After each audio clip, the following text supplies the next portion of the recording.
Stock market में ऐसे stock की कमी नहीं है जो सिर्फ नाम के लिए फेमस हैं लेकिन रिटर्न जीरो। लेकिन आज जिस स्टॉक की बात करने वाले हैं वो साइलेंटली इन्वेस्टर के पोर्टफोलियो में धमाका कर रहा है। नाम है ओसवाल पंप। और इस स्टॉक के फंडामेंटल देखकर आप भी कहेंगे, अरे ये तो छुपा हुआ हीरा है।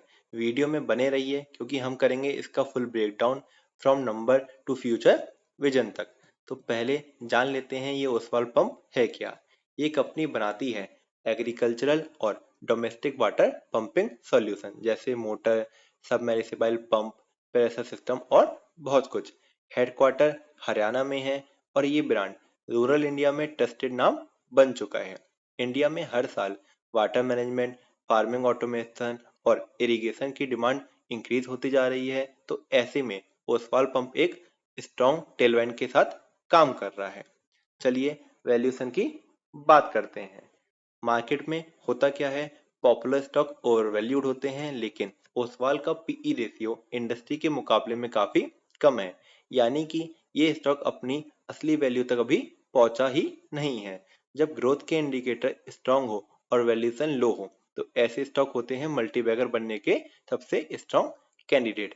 इस केस में जो स्टॉक पी है वो इंडस्ट्री पी से कम है, जिसका जनरल मीनिंग होता है स्टॉक अंडर वैल्यूड है। मगर यहाँ पर कुछ रिस्क फैक्टर हो सकते हैं जिनकी वजह से स्टॉक की डिमांड कम है, तो हमें इस इंडिकेटर के साथ साथ और भी इंडिकेटर को चेक करना होता है। तो दोस्तों, अपना नेक्स्ट इंडिकेटर है ROE, that is return on equity. ये बताता है कि कंपनी शेयर होल्डर के पैसों से कितना पैसा कमा रही है। और गैस करो, ओसवाल पंप का ROE है 87% प्लस।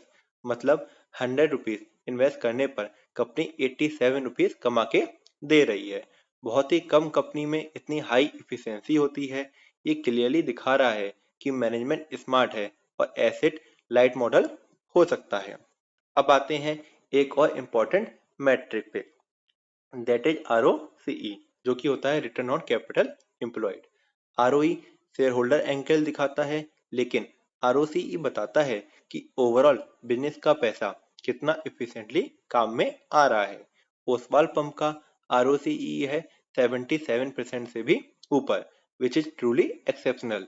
यानी कंपनी जो पैसा लगा रही है उससे बहुत बढ़िया रिटर्न निकाल रही है। इन कंपनी का बिजनेस बहुत ही सुपर्ब है। एक कंपनी के लिए ग्रोथ का बेस होता है उसकी सेल्स। अगर बेचोगे ही नहीं तो प्रॉफिट कैसे कमाओगे। ओसवाल पंप ने पिछले 3 साल में 58% प्लस सेल्स ग्रोथ दिखाई है। ये सिर्फ एक नंबर नहीं है, ये बताता है कि प्रोडक्ट की डिमांड इंक्रीज हो रही है, मार्केट एक्सेप्ट कर रहा है। अच्छा चलिए, सेल्स तो इंक्रीज हो गई लेकिन असली कामयाबी तब आती है जब प्रॉफिट इंक्रीज हो। और यहाँ तो प्रॉफिट पिछले 3 साल में 155% प्लस इंक्रीज हो गया है। मतलब कंपनी सिर्फ रेवेन्यू नहीं कमा रही बल्कि इफिशिएंटली प्रॉफिट भी निकाल रही है। ये एक और ग्रीन सिग्नल है कि ओसवाल पंप एक स्ट्रॉन्ग बिजनेस मॉडल पर काम कर रहा है। चलिए थोड़ा टेक्निकल हो जाते हैं, अगले इंडिकेटर पे आते हैं। अगला इंडिकेटर है अपना पीईजी रेशियो। ये रेशियो बताता है कि ग्रोथ के कंपैरिजन में स्टॉक की वैल्यूएशन सही है या नहीं है। ओसवाल पंप का पीईजी रेशियो है 0.19। यानी ये स्टॉक इतनी तेजी से ग्रो कर रहा है लेकिन वैल्यूएशन अभी भी लो है। मार्केट इसको अंडर एस्टिमेट कर रहा है और स्मार्ट इन्वेस्टर को ये मौका छोड़ना नहीं चाहिए। आपको पता है सबसे इम्पोर्टेंट सिग्नल क्या होता है स्टॉक मार्केट में? वो होता है प्रमोटर का ट्रस्ट। तो इसलिए अपना नेक्स्ट इंडिकेटर है प्रमोटर शेयर होल्डिंग। अगर प्रमोटर खुद हैविली इन्वेस्टेड है अपने कंपनी में तो रिस्क इन्वेस्टर के लिए कम हो जाता है। ओसवाल पंप ने 75.7% प्रमोटर होल्डिंग है। ये एक क्लियर मैसेज है, हम अपने बिजनेस पर पूरा भरोसा रखते हैं। एंड सोचिए, जो कंपनी के ओनर होते हैं उन्होंने खुद कंपनी में इतना हैविली इन्वेस्ट कर रखा है क्योंकि उन्हें पता है कंपनी का बिजनेस आगे आने वाले सालों में बहुत ही ज्यादा ग्रो होने वाला है। मान लीजिए एक बिल्डर है, वो अपनी बनाई हुई बिल्डिंग में खुद नहीं रहेगा तो आप भी उस बिल्डिंग में नहीं रहना चाहोगे। मगर अगर वो बिल्डर खुद उस बिल्डिंग में 2 से 3 फ्लैट बुक कर ले तो आपको भी लगेगा कि कितनी जबरदस्त बिल्डिंग है एंड आप भी उस बिल्डिंग में अपना फ्लैट बुक करोगे। इसी तरह अगर प्रमोटर खुद अपने बिजनेस में इन्वेस्ट कर रहे हैं तो इससे आपके इन्वेस्टर का भरोसा उठ जाएगा एंड वो भी कंपनी में इन्वेस्ट करने के लिए भागेंगे। तो इसलिए कंपनी की प्रमोटर शेयर होल्डिंग देखना बहुत ही ज़्यादा ज़रूरी होती है। लेकिन साथ में हमें ये भी देखना चाहिए कि कंपनी के प्रमोटर ने शेयर्स को प्लेज तो नहीं किया हुआ है। तो इस केस में कंपनी के प्रमोटर ने अपने शेयर्स को 1% हैज एंड प्लेज नहीं किया हुआ है। अब बात करते हैं करंट रेशियो की, जो बताता है कि कंपनी अपने शॉर्ट टर्म ऑब्लिगेशन को कितनी आसानी से कवर कर सकती है। ओसवाल पंप का करंट रेशियो है 1.61, जो आइडियल रेंज में है, यानी कंपनी के पास अपनी डेली ऑपरेशन के लिए काफ़ी लिक्विडिटी अवेलेबल है। जैसे एक एग्जांपल लेता हूँ, अगर कंपनी के पास 100 रुपीज़ की लाइबिलिटी है तो कंपनी के पास 161 रुपये के एसेट हैं एंड कंपनी अपनी लाइबिलिटी को अपने एसेट के थ्रू आसानी से पे कर सकती है।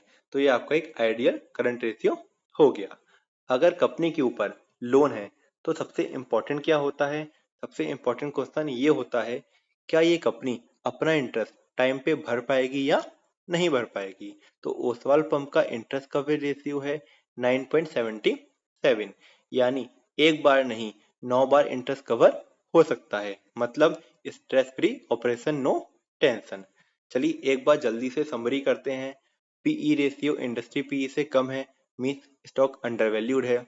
आरओई 87% प्लस है, मीन्स कंपनी इन्वेस्टर की कैपिटल को इफेक्टिव वे में यूज करके अच्छा प्रॉफिट जनरेट कर रही है। आरओसीई 77% है, मीन्स कंपनी इन्वेस्टर की कैपिटल को एंड अपनी कैपिटल को स्मार्टली वे में यूज करके अच्छा प्रॉफिट जनरेट कर रही है। सेल्स ग्रोथ है 58% प्लस एंड प्रॉफिट ग्रोथ है 155% प्लस, मीन्स कंपनी का बिजनेस अच्छे डायरेक्शन में ग्रो हो रहा है, जिसका मतलब होता है कंपनी अपने मार्जिन इंप्रूव कर रही है, कंपनी कॉस्ट कंट्रोल कर रही है एंड कंपनी की मार्केटिंग स्ट्रेटेजी भी बहुत ही इंप्रूविंग है। पीईजी रेशियो 0.19 है, जिसका मतलब होता है कंपनी का स्टॉक आपको डिस्काउंटेड प्राइस पे मिल रहा है। करंट रेशियो 1.61 है, मीन्स कंपनी अपनी करंट लाइबिलिटी को आसानी से पे कर सकती है। प्रमोटर शेयर होल्डिंग 75.7%, जिसका मतलब होता है कंपनी के प्रमोटर का कंपनी के बिजनेस में बहुत ही ज़्यादा स्ट्रॉन्ग कॉन्फिडेंस है, जिसकी वजह से वो इतने ज़्यादा हैविली इन्वेस्टेड है कंपनी में। इंटरेस्ट कवरेज रेशियो है 9.77, मीन्स कंपनी अपने लोन के इंटरेस्ट को आसानी से पे ऑफ कर सकती है थ्रू प्रॉफिट। सभी इंडिकेटर्स ग्रीन फ्लैग दिखा रहे हैं और यही होता है एक फंडामेंटली स्ट्रॉन्ग स्टॉक। आपको क्या लगता है, क्या ओसवाल पंप आपके पोर्टफोलियो में होना चाहिए या नहीं होना चाहिए? कमेंट में लिखकर बताओ, और अगर वीडियो पसंद आई हो तो लाइक, शेयर और सब्सक्राइब जरूर करना। अगला वीडियो भी एक धमाकेदार स्टॉक एनालिसिस होगा, जिसकी फंडामेंटल ओसवाल से भी शायद बेटर हो सकती है। So stay tuned and keep investing smartly.